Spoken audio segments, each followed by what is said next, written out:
Terry joins us now. Hey, Terry, Mark Malusis and Maggie Gray, thanks for a couple minutes this morning. Good morning. How is everyone? Thanks for having me on. Thank you, Terry. No, we're all excited here in New York, or the Jets fans are, because they have a new franchise quarterback in Zach Wilson. We know you've been breaking down tape of Zach Wilson all weekend long. What would be your advice to this young, sort of very fresh-faced, young-looking guy who has never really had a lot of experiences outside of Utah, now coming to New York and expected to basically be the starter from day one for the Jets? Right, and people questioning the quality of the opponents that he played against. Obviously, the Jets did a lot of preparation for this guy before they drafted him. He's a great talent. He has all the tools you want in a quarterback. They did draft a guard out of USC, which is going to help. They've got a pretty good offensive line. They got a wide receiver. I don't know where he went to school. Maryland? Ole Miss. Where'd he go? Ole Miss. Oh, that kid can fly. So they start. See, you got to, when you draft a quarterback, he is not the savior unless he has the flock. He's got to have the flock. He's got to have the tackles. And he's got to have a running game. He's got to have people that he can throw to, and he's got to have time. And if you don't do that, then you'll end up with Sam Darnold. You'll have a guy that you draft number one, you don't surround with talent, and boom, he's gone. Of course, he got injured too. I like Sam Darnold. I think he's going to excel in Carolina. This kid, Zach Wilson, he's an amazing talent. I question, and I just got off the phone. It's funny. I just got off the phone with his agent. He's such a nice kid, and I'm telling him, boy, I hope that they really protect this kid, because to me, we were talking a little bit, maybe start the other quarterback early and let this kid kind of sit and soak in the New York media. It's a different world, man. It's an ugly animal out there. You got to be able to handle it. I see a lot of me and Zach, kind of a kid, loving, unpretentious, everything's fun, life is great, I got a beautiful girlfriend, I got money in the bank, and going to New York, and if I'm successful up there, life's, it's my oyster. And I see him as someone that's probably got to be tough, got to be roughed up a little. You know what I'm saying? And then he's got to be able to handle it. You got to be able to handle it. And I learned how to handle it in Pittsburgh, and it took me a while, but I learned how to handle it, and it was ugly. That process for me was ugly. But the way I handled it is I finally gave them the middle finger salute and went about my life and like, the heck with you. You know what? You're not going to hurt me anymore. I'm not going to I'm not going to allow it. Boo me, pick me up, do whatever. At this point in my career, I was a bust anyway. I'm out of here, and I just got basically nasty. My attitude got nasty. I just became a real tough guy. And, that worked for me. And I see Zach, and I just, I just hope he's emotionally and mentally tough enough to deal with that. The talent's there. I mean, they got him a really great quarterback. They just got to really surround him with talent. All of them. Tom Brady, I don't care who's playing. If you don't have you got to surround him with talent, man. Terry, what about the step up in play? Going from BYU to the NFL, everyone says, well, you didn't play, you weren't playing the SEC, you weren't playing the Big Ten, Pac-12. What about that adjustment period for Wilson now going into the NFL? Well, that definitely is going to be a slight adjustment. I remember when I came up out of Louisiana Tech into the NFL. And I'm like, lost. Lost. I'm like, what is this? And what do you mean all of these adjustments and these blitz controls and these protection schemes? And man, these guys are fast. And they're faster now. So he's really smart, and they will coach him properly. He already knows how to read coverages. There's keys to coverages. He's going to be fine. That's not an issue. Having time is the issue. And listen, I don't care who you are. I don't care how great an athlete you are. You run around, you get hurt. And I like being in that pocket. And chances are I'm going to be safe there. But he can motor. But I think the competition thing slightly overstated, because he did play at BYU. Come on. Right. And they did play some big schools, and he did beat them. And, I mean, he's too good a talent. He's very intelligent. I'm not worried about that. I'm not worried about that at all, actually. The Hall of Famer Terry Bradshaw is joining us. He's got Bradshaw's Bourbon, which is like sold out here in the tri-state area. New York, New Jersey, Connecticut is absolutely loving the Bradshaw Bourbon, and we understand why. You know who could be using a few drinks right now is the whole front office in Green Bay, Terry. I mean, and maybe Aaron Rodgers too after this crazy weekend. So, okay, we know that Rodgers is not happy with the organization. There's a chasm between the two. Does Rodgers have a right to be this upset with the Packers? With him being that upset shows me just how weak he is. Who the hell cares who you draft? I mean, he's a 3-time MVP in the league, and he's worried about this guy they drafted last year at number 1. Now, I don't know what was said behind the scenes. I don't know if he said, look, I'll play this year and then I want out of here. And they said, fine. Then he's the MVP in the league. I don't know. None of us know. Unless he told some insiders and they're saying it. I don't hear it. And for him to be upset, my God, I don't understand that. Pittsburgh drafted Mark Malone, number 1, Cliff Stout in the 3rd or 4th round. I had him coming at me from all angles.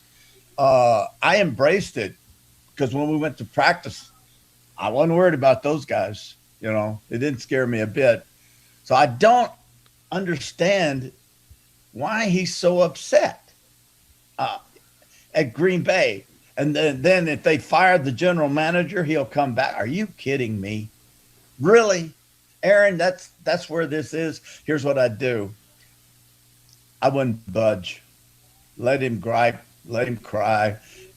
Retire. You're 38. Go ahead and retire. See you later. I mean, I'm really strong about stuff like that. And it just makes him look weak. In my way of looking, it makes him look weak. You know, how dare you draft somebody? Or, you know, I played better. What did he say? I played better than they thought I would. Or I don't know. Oh, me being the MVP really screwed them, you know, really messed them up. Well, you're going to make, I don't know how much money. That obviously he doesn't need the money. So probably he should just retire and go do Jeopardy. It's the way I look at it, but I wouldn't budge. I'm strong about stuff like that. I wouldn't budge a bit. Either he gives in and Green Bay don't give in. Move on. You know, Terry, how do you think the threat is an empty one of retirement from Rodgers? Hadn't thought of it like that, but call him on it. You know, call him on it. How do you become an MVP? It's like John Elway. I really applauded John Elway when he was MVP in the last Super Bowl he played in, and he retired. Now that's cool. Aaron Rodgers won 1 Super Bowl, but he's 3-time MVP. Empty threat. I can't answer. I guess I would say, I'm going to say no. I'm going to say no. I don't think it's an empty threat. I don't think I'm right, though. I mean, I'm confused. No, really. I'm a little confused. I never thought like that. And Mark, I never gave it a thought. Yeah. Is it an empty?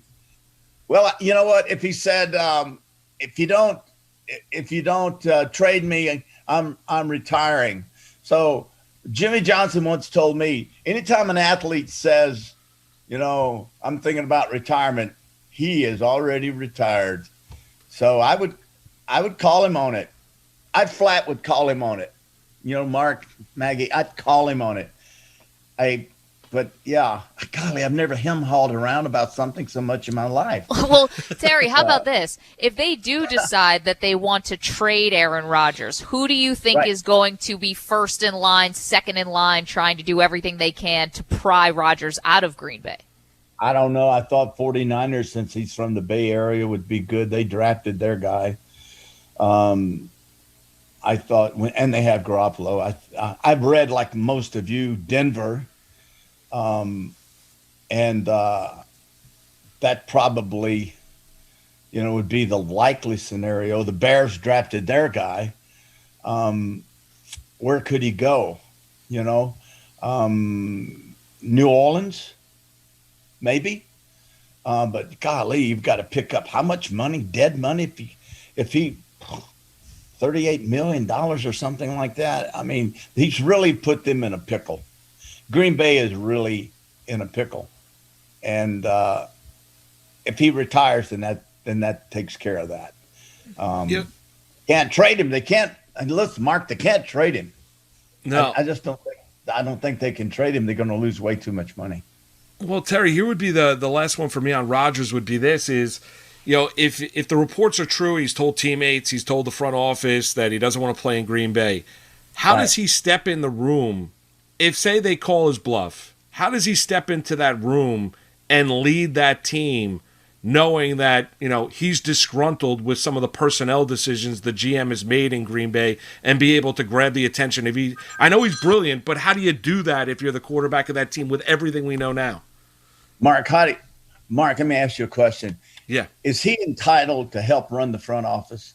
Is he entitled to have say in the draft? No. He's entitled to one thing, and that's to play quarterback. He has no right. He has no say in anything they do. Out of respect for him, they may say, hey, Aaron, we're going to do this or do that. They did that when they drafted their quarterback last year. He has no right for any of that. He is a player, a great player.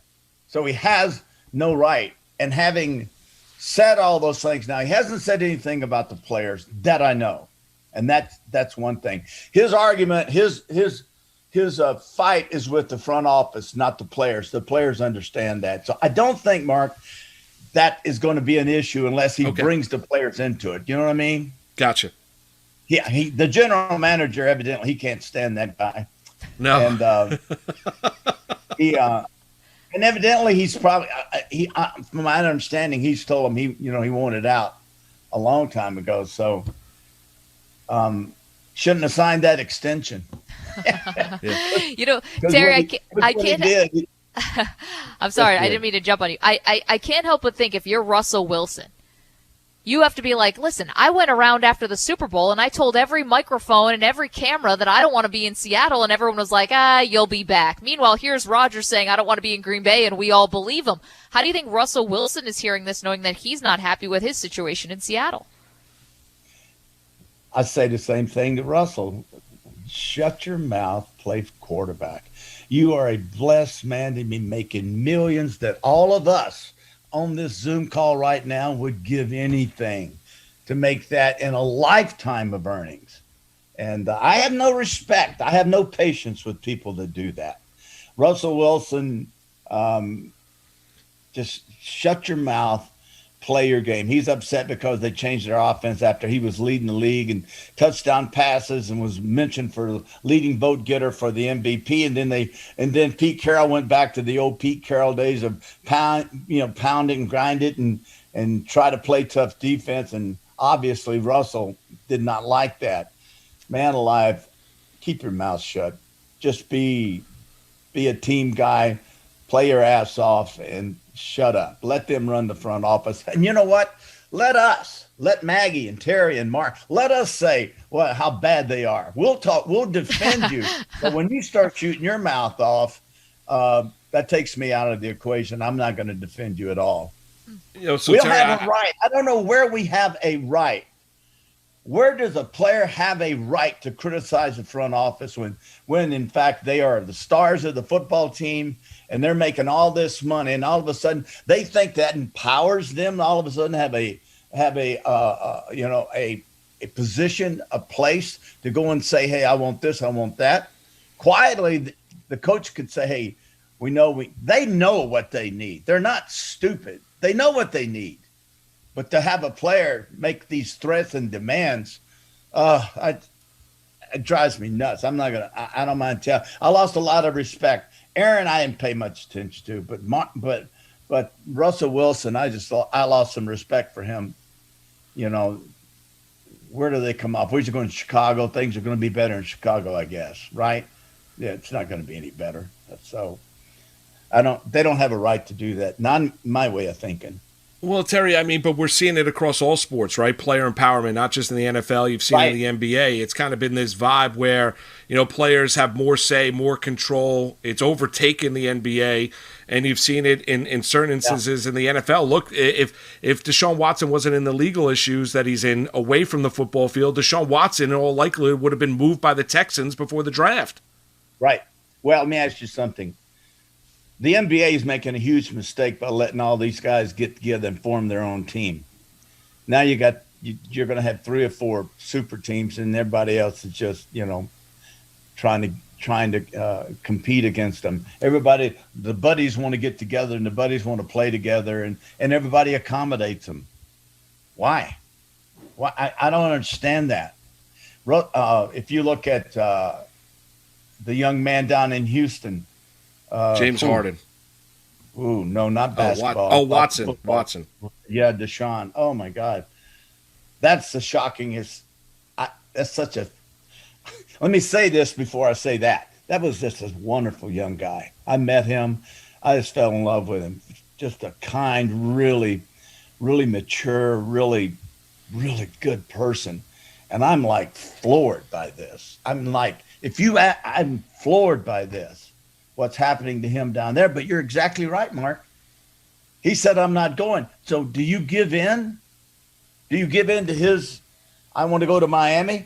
Miami just drafted 2 of Tonga Vailoa. I'm not quite in broadcast mode yet, but yeah, last year's their number 1 quarterback. So you're having that, and you got Wilson. Now you got Aaron Rodgers. Everybody, you know what? How come people just can't be happy with where they are and take care of their family and loved ones? And life is good for Aaron Rodgers and Mark and Russell Wilson. Not so good for Deshaun right now. But, you know, Wilson wanting to go to the Bears. I mean, now what does that tell the players? You know, he kicked out his team. You know, I want to go to Chicago. Well, the players are sitting there, and what they're probably going to say, it's my understanding that he is not the most popular guy in that locker room up there, which could be part of the reason why he wants out of there. He knows it, you know. So all of a sudden you make a ton of money and you feel empowered, you know, based on money. That's your empowerment. So I find it to be pretty foolish. Terry, I'm not sure what's hotter, the football takes or the bourbon. I mean, that's I don't know what's more spicy here, but you're in. Maggie, thanks for leading me right back into the reason why I came on here. But yeah, we appreciate you talking football with us and sharing your opinion, no doubt about it. I don't get to do it that often in the off season, but yeah, the bourbon is something that we started 4 years ago. I said I wanted to have a bourbon, and Ryan is on this Zoom call with us, and Ryan went over to Owensboro, Kentucky, to Green River's Distillery and said, hey, look, Terry Bradshaw wants to start a bourbon. Is there any interest? And they said, well, yeah. I mean, but what does he want? We got bourbon. No, he wants his own bourbon. He wants to start it from scratch. So we did start it from scratch. And 15 months after we started making the bourbon, or trying to make the bourbon, Ryan finally said, this bourbon tastes great between 103 and 105. Now, how do we get there? And he was sitting there, and he asked one of the lab techs in the lab room. He said, what was Terry Bradshaw's completion percentage in the NFL? Now, this is embarrassing, but I'm going to say. And they said, they looked it up, 51.9. And Ryan goes, that's it. That is where we got to be with our alcohol. They got it to 51.9. That made it 103.8 proof, 51.9 alcohol. And the great thing about being very below average in the NFL, because you guys know, if you don't complete 65% of your passes, you are washed up. Yeah. You are 51.9. I'm slightly better than Namath. As a matter of fact, a guy the other day sent me an article where a guy said they ought to take me out of the Hall of Fame. And then they ought to take Joe Namath out of the Hall of Fame. They ought to take Bob Greasy out of the Hall of Fame. And there's one more quarterback. Oh, Troy Aikman. We all should be taken out of the Hall of Fame because we didn't have the numbers and we weren't this and we weren't that. And I thought, well, what the hell? Take me out. I mean, what am I? I don't make any money off being in the Hall of Fame. I mean, it's nice for your ego, but I never played to get in the Hall of Fame. I just played to win championships and going about my life. So anyway, the 51.9, and he said, that's it. And I told Ryan, well, it's a good thing I wasn't Joe Montana and had 70% because you could drink and stuff. So God bless me being below average to have a tremendous bourbon. And that's kind of how we did it. Then the bottle I got the bottle from watching Gunsmoke. And I said, I want the long neck bottle and the smooth bottom. And I just want Bradshaw bourbon on it. Don't gauge it up, And we got to keep the price where people can afford to drink it. They don't stick a celebrity price on there because they got to come back and want a second and a third and a fourth bottle. Let's just keep it down and let's just make a good bourbon and work hard. And that's what we've done. So thank you guys. No, the sales in the tri-state area have been great. Pennsylvania, we're talking off the air. I mean, they've been fabulous. What, just one more on the bourbon, Terry, would be this is, you mentioned the alcohol content. What separates it, that 15-month process to get the taste where you wanted to get it to? What was that process like? What it is 70 corn, 21 rye, 9 barley. I believe is that right? I believe that's the mash. They call that mash bill. Is that right? That's the mash on it. And then they knew I wanted a bourbon that had a wow effect. So I didn't want it to be 80 or 90 proof. I wanted it to be really good, but it had to have a wow effect. That takes time. Basically, the key to the bourbon, the mash bill, which I just described, is important. But the other thing is the yeast. And Ryan or anyone in our business knows we do not know what Jacob Cobb did, what the yeast is, because that makes the bourbon. Our bourbon's a 3-year-old bourbon, but it tastes like an 8-year-old bourbon, and that's why it's so good. And we asked, and Jacob will not tell us what his yeast blend is. That's the only secret in this bourbon that I don't know. So, but it had to have a wow effect. And for those listeners out there, when you pour a shot of it, I like it neat, clean, just in glass. The thing is, let it sit for a minute, let the alcohol kind of fume away, because all whiskeys are, when you taste them, you pour and taste it, you go, whoo. When you taste this, it goes, whoo. But what you'll find out, it holds its taste all the way through, which is important because I don't want you to get bored with it. And that's kind of quickly how we did it. It just took a long time to get it to where we wanted it. Well, Terry, it's a great product. Go out there and get it, Bradshaw Bourbon. It was great talking a little bourbon, talk a little football with you here on this Monday, Terry. We appreciate it, and best of luck with the bourbon, all right? All right, thank you, Mark. Maggie, have me on again. We don't always have to talk bourbon. I love talking sports. So you got it, Terry. We will. I'd love Absolutely. It. Right. Good luck. Thank you so much. You got it. Terry. Bye-bye.